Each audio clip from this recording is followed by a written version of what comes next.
निकला क्या कालकूट विष, हलाहल विष। इतनी गर्मी, जैसे लगा कि संसार अभी दग्ध हो जाए। सब देवता भागे भागे भगवान के पास गए और कहा, भगवान आपने तो कहा था कि अमृत मिलेगा, खामखा किस चक्कर में फंसा दिया? अमृत नहीं मिला, कालकूट विष निकला है महाराज। तो भगवान ने कहा, अमृत मिलना इतना सरल नहीं है, पहले विष ही मिलता है, अमृत तो बहुत बाद में मिलता है। सर जब सुख की तलाश में हम निकलेंगे तो पहले दुख आएगा जीवन में। जो दुख को सहन कर जाता है, जो दुख को पचा जाता है, उसे ही सुख का आनंद मिलता है, और दुख से जो टूट जाता है उसे सुख का आनंद नहीं मिलता है। विष माने दुख, अमृत माने सुख। तो कहा कि ऐसा करो, विष पी लो और पचा जा, फिर अमृत पीने का आनंद आएगा। बोले महाराज, ना हम पी सकते हैं ना हम पचा सकते, जल्दी कोई उपाय बताओ, अन्यथा तो विष के गर्मी से संसार दग्ध हो उठेगा। तो भगवान ने कहा, जब तुम्हारे बस का कुछ है ही नहीं, तो ऐसा करो, हरिद्वार और ऋषिकेश के बीच की जो शिवालिक पहाड़ियां हैं, उनके मध्य में बैठे हुए भोले बाबा तपस्या कर रहे, जाओ भोलेनाथ को पिलाओ। बोले पी लेंगे? बोले ना पिए तो मेरा नाम ले देना कि भगवान ने भेजा है, वो जरूर पी लेंगे। सोने के कलश में देवताओं ने विष रख लिया और जाकर शंकर जी के द्वार पर जय जयकार करने लगे। वर्तमान का नीलकंठ जय जयकार करने लगे।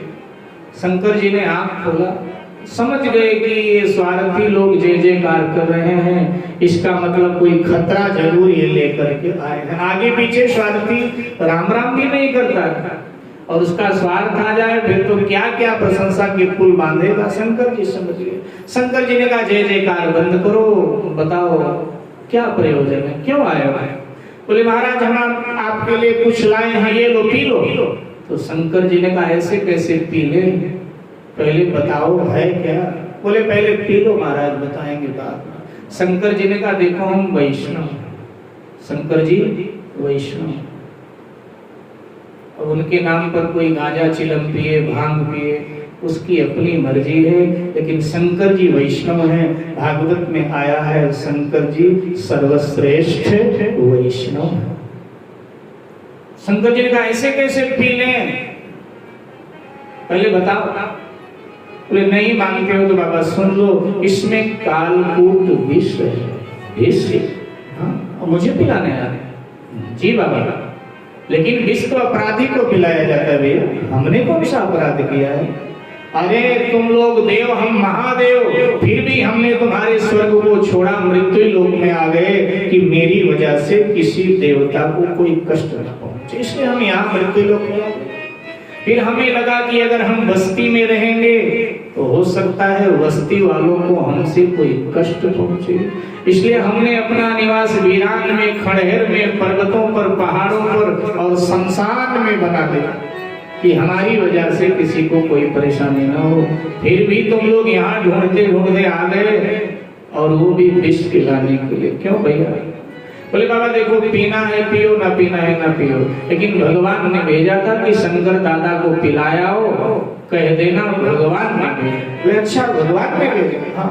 शंकर जी उठकर खड़े हो गए, बोले फिर तो लाओ लाओ। ले लिया शंकर जी ने विष का कलश हाथ में। शंकर जी ने विचार किया कि जब भगवान ही उतारू हो गया हमको विष पिलाने के लिए, तो राजी से नहीं तो नाराजी से पीना पड़ेगा ही। शंकर जी हमको आपको ये संदेश, उपदेश, आदेश दे रहे हैं, जब जीवन में कोई विषम परिस्थिति आए, भयानक मोड़ आए, कोई समस्याएं आए, तो संघर्ष कीजिए समस्याओं को मिटाने के लिए। लेकिन बार बार संघर्ष जब तुम्हारा विफल रहे तब ये मान लो भगवान ही उतारू हो गया हमें दुख देने के लिए, तो अब हम राजी राजी उसको सहन करेंगे। राजी हैं हम उसी में जिसमें तेरी रजा है, और इधर भी वाह वाह है उधर भी वाह वाह है, इधर भी वाह वाह है उधर भी वाह। शंकर जी ने ले लिया विष कलश और राम राम कहते हुए गट गट गट करते हुए सारा का सारा विष शंकर जी ने पी लिया लोक कल्याण के लिए। और वो स्वर्ण का कलश देवताओं को पकड़ा दे, भैया ये ले जाओ, ये स्वर्ण मेरे मतलब का नहीं ले जाओ। देवता तो बड़े प्रसन्न हुए, चल पड़े, चलो अपना काम हो गया। मुड़कर पीछे देखा नहीं कि क्या हालत हुई अगले का विष पी के, नहीं साहब प्रसन्नता से आ गए। ब्रह्मा जी मिल गए, ब्रह्मा जी ने कहा क्या समाचार है? बोले महाराज शुभ समाचार है। हंसकर बोले शुभ समाचार? अरे बताओ तो सही क्या हो? ये शंकर दादा को पिला दिया, पी लिया, पी लिया। तो देखा फिर विष का क्या दुष्प्रभाव पड़ा उनके ऊपर, कैसे तड़प तड़प के अगले के प्राण निकले, देखा? बोले ये तो न देखा। ब्रह्मा जी ने कहा बड़े स्वार्थी हो तुम लोग, जाओ देखो क्या हालत हुई शिव जी की। अगर प्राणांत तो हो गया हो तो दाह संस्कार करके आओ, बड़े स्वार्थी, जाओ। ब्रह्मा जी ने जब डांट कर भगाया देवताओं को तो देवता डरे डरे आए, तो देखा क्या शंकर जी विश्राम में, चेहरे पर पहले से अधिक दिव्य तेज छाया हुआ, होठों पर राम राम। देवता आश्चर्य से भर गए, बोले भोलेनाथ ये हम क्या देख रहे हैं? शिव जी ने कहा क्यों भैया क्या हो गया? विश्राम कर रहे हो, बड़े प्रसन्न हो। शंकर जी ने कहा फिर क्या करें भैया? बोले अरे हमने विष पिलाया था और विष पीने वाले का राम नाम सत्य हो जाता, हमें चिंता हो रही तुम्हारा राम नाम सत्य क्यों नहीं हो? बोले कमाल करते भैया, एक तो विष पिलाया और दूसरे और अनभला चाहते हो कि हमारा राम नाम सत्य हो। भैया तुम लोगों ने अपने तरफ से कोई कोर कसर नहीं छोड़ी, तुमने हमें विष पिलाया, लेकिन विष के पहले हमने राम नाम रूपी अमृत पिया।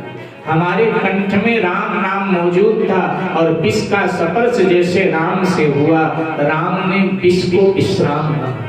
दुनिया विष पीकर मर जाती है, लेकिन मैं विष पी के मरने वाला नहीं, चिंता अभी तक जो मेरे शरण में आता था उससे मैं राम देता था, मैंने राम की भक्ति देता था। अब जो मेरे शरण में आएगा मैं राम भी दूंगा उसे और विश्राम भी मैं उससे दूंगा।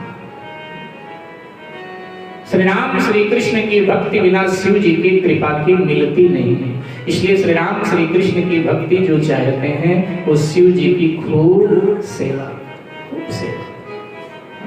भगवान ने स्वयं बोला है रामायण में कि यहीं पर कृपा न करें पुरारी, सो न पाव मुनि भगति हमारी। नारद जी से बोला जिस पर शिव जी की कृपा नहीं होती भगवान कहते उससे मेरी भक्ति नहीं मिलती। अच्छा जिसको शिव जी की भक्ति चाहिए वो क्या करे? जिसको शिव जी की भक्ति चाहिए वो सीताराम जी की, राधे श्याम जी की खूब सेवा करें। सीताराम राधे श्याम एक ही हैं, तो जब सीताराम जी की सेवा आप खूब करेंगे तब सीताराम जी से आप याचना करेंगे मुझे शिव भक्ति दीजिए, तो सीताराम जी आपको शिव भक्ति प्रदान करेंगे। शिव जी ने बताया हमको आपको कि देखो जब भी शुभ कार्य आप करेंगे, समाज सेवा, राष्ट्र सेवा, धर्म सेवा, भजन भक्ति में आगे बढ़ेंगे, तब ये समाज तुम्हें भी विष देगा, क्योंकि इसके पास अमृत है ही नहीं, विष ही ये विष देगा। और तब चुपचाप विष को पी लेना, विष पीना ही पड़ेगा और पचा भी लेना। पीना हमारी तरह, विष का प्रकार भिन्न भिन्न हो सकता है मेरे भाई बहन, लेकिन विष तो समाज देता है। आप सबने भी अनेक बार विष पिया होगा, याद नहीं होगा। आलोचना रूपी विष, निंदा रूपी विष। आप समाज सेवा करते हैं, राष्ट्र सेवा करते हैं, दान पुण्य करते हैं, तीर्थ यात्रा करते हैं, और हम आपके पड़ोसी से पूछें कि ये साहब तो बड़े दानी हैं, तो ये नहीं कहेगा दानी, कहेगा आपको क्या पता दानी है, हमको मालूम है सर, कोई ये तो पाखंड है।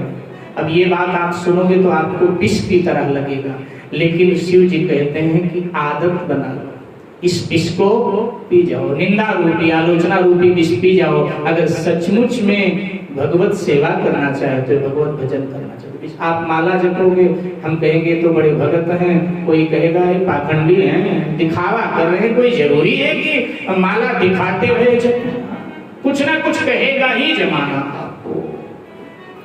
तो इस विष को पी जाओ। कैसे पिए? भोलेनाथ कहते हैं मेरी तरह जीवा पे मत रखना, अन्यथा तुम्हारी कोई आलोचना करेगा, तुम भी उसकी आलोचना करोगे, बात बराबर नहीं। तो क्या करें? निगल जाए? बोले नहीं नहीं, दिल को मत लगाना। नहीं, जब जब वो बातें याद आएंगी तुम्हारा दिल जलेगा, और दिल जले लोग अच्छे नहीं होते। तो क्या करें? बोले मेरी तरह कंठ पे रख करके तू भी नील कंठ बन जा। बोलो नील कंठ भगवान की जय। नील कंठ। मेरे भाई बहन, फिर मंथन प्रारंभ। आइए कुछ क्षण के लिए हरि नाम आश्रय लेते हैं, भाव श्रद्धा से। सभी लोग गुनगुनाएंगे मेरे साथ, सभी लोग गाएंगे भाव से। जय जय। आवाज थोड़ी ढीली है। जय जय जय जय।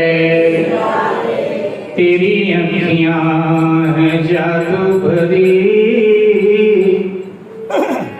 तेरी अखियां हैं जादू भरी, बिहारी मैं तो कब से खड़ी, तेरी अखियां हैं जादू भरी, बिहारी मैं तो कब से खड़ी, तेरी अखियां हैं जादू भरी। साथ गाइए।